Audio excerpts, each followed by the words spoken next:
This section of the DevTrack product expert training will cover managing both development work and defects using DevTrack.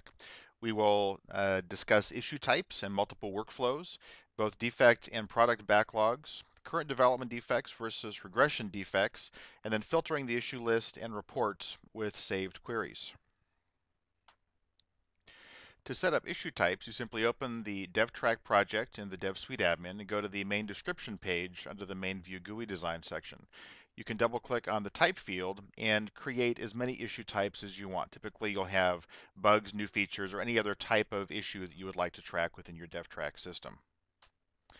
Now, this is simply a field definition at the issue level. I can also link this to a system concept for issue types where I can link this field specifically to the issue type feature within DevTrack, and this will allow me to have multiple workflows and even different fields that are available based on the type. I can define read-only fields based on the type of issue that I am managing.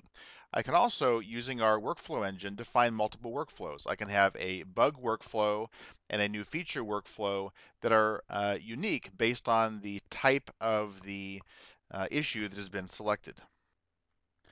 Each of these workflows can then also have unique workflow settings. Any of the settings, such as mandatory fields or applicable owners, read-only fields, who's allowed to perform certain transitions, can be set independently for each of the multiple defined workflows. In the DevTrack web interface, when I submit a new record, I will then choose what type I'm submitting. If I choose a new bug, you'll see that only the new bug workflow will be available. And if I say this is going to be a new feature, then only the new feature workflow will be available.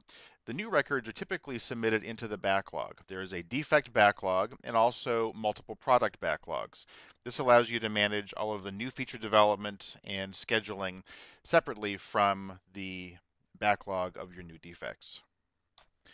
When you move these defects and features from the backlog into your development schedule, for example, within this milestone of development for iteration 3, I typically will have two major sections, a bug fixing section and a new development section.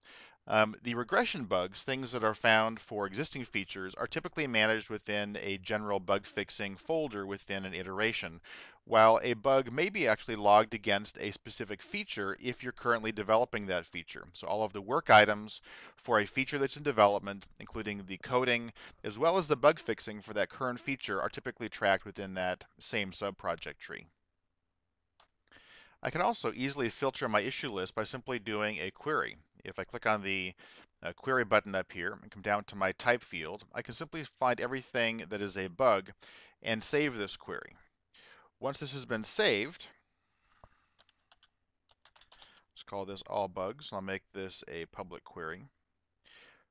Once this has been saved, I can then come to my query dropdown and see that there is an all bugs filter. And if I come up to my the root level of this iteration, I can see everything that is currently a bug. I can then create any other query, including all new features, and have them available to apply with one click.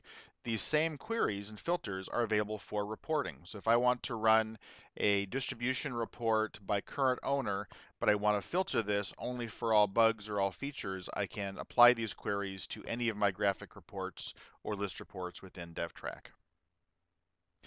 So that is a overview of how to manage both bugs and new development within DevTrack, including the backlog, multiple branches of the iteration tree, and multiple workflows, as well as querying your issue list and reports.